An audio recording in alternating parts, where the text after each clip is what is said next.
पंच तत्वों को अपने अधीन करने वाले करुणा के सागर तथागत गौतम बुद्ध को नमन करता हूँ।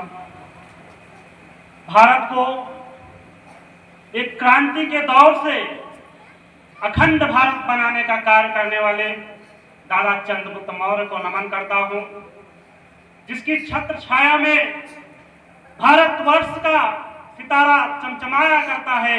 ऐसे अपने अशोक स्तंभ को नमन करता हूँ। लोकतांत्रिक भारत के धम्म पुरुष और लोकतांत्रिक भारत के निर्माता संविधान रचनाकार बाबा साहब भीमराव अम्बेडकर को नमन करता हूँ। सम्मानित मंच को नमन करता हूँ और सभी धम्म श्रोताओं को नमन करता हूँ।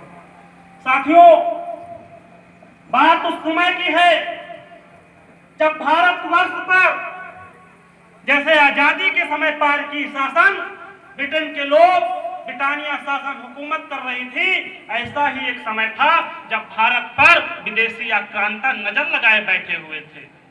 वही समय था जब भारत को सोने की चिड़िया कहा जाता था, जब यूनान की सेना पूरे भारतवर्ष को जीतने के लिए पूरे विश्व को जीतते हुए भारत की ओर आई, तो सम्राट अशोक और सम्राट चंद्रगुप्त मौर्य की चमचमाती तलवारों को देख करके वापस लौट गई। एक समय था जब भारतवर्ष में धनानंद के अत्याचार से आम जनमानस प्रताड़ित था। लोगों को खाने के लिए अन्न नहीं था, लोगों के पास पीने के लिए पानी की समुचित व्यवस्था नहीं थी।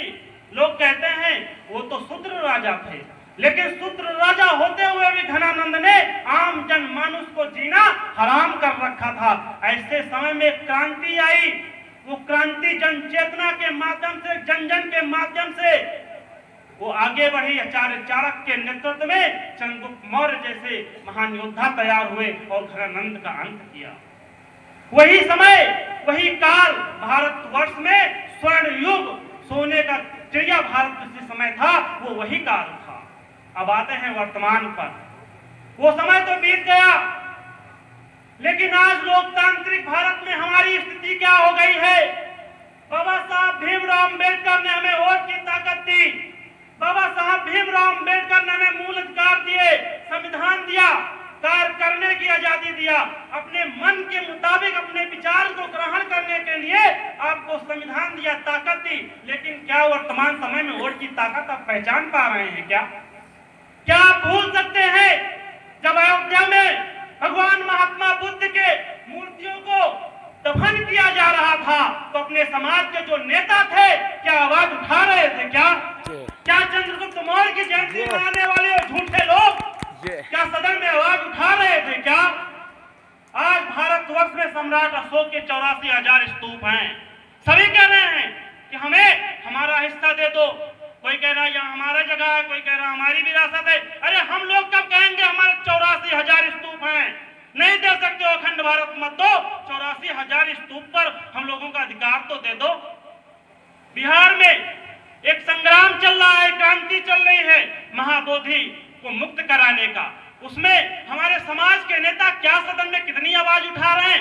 अपने समाज के ना उठा करके बुद्ध के प्रेमी लोग आवाज उठा रहे हैं, और जिनकी विरासत है वो चुप हैं। अरे चुल्लू भर पानी में डूब जाने वाली बात है। बिल्कुल। आज के समय में हम चुनाव करें, समाज के नेता का चुनाव ना करें, जो सर्व समाज का नेता हो और सबकी बात करता हो, संविधान की बात करता हो, बाबा साहब की बात करता हो, आचार्य चाणक्य के नियमों अनुसार, उनके अनुसार शासन चलाने की बात करता हो। दादा चंद्रगुप्त मौर्य के सपनों का भारत अपने मुट्ठी से, अपनी ताकत से संजोकर रखने की बात करता हो। संविधान के अनुसार चले, लोकतंत्र के अनुसार चले और सबको साथ लेकर चले, टिकने वाला नहीं, सबके विकास की बात करने वाले नेता का चुनाव करिए, तभी भारत में विकास होगा और तभी ये देश और ये समाज में जयंती मनाने का मकसद पूरा होगा। समय कम है। बहुत बहुत धन्यवाद। जय श्री राम।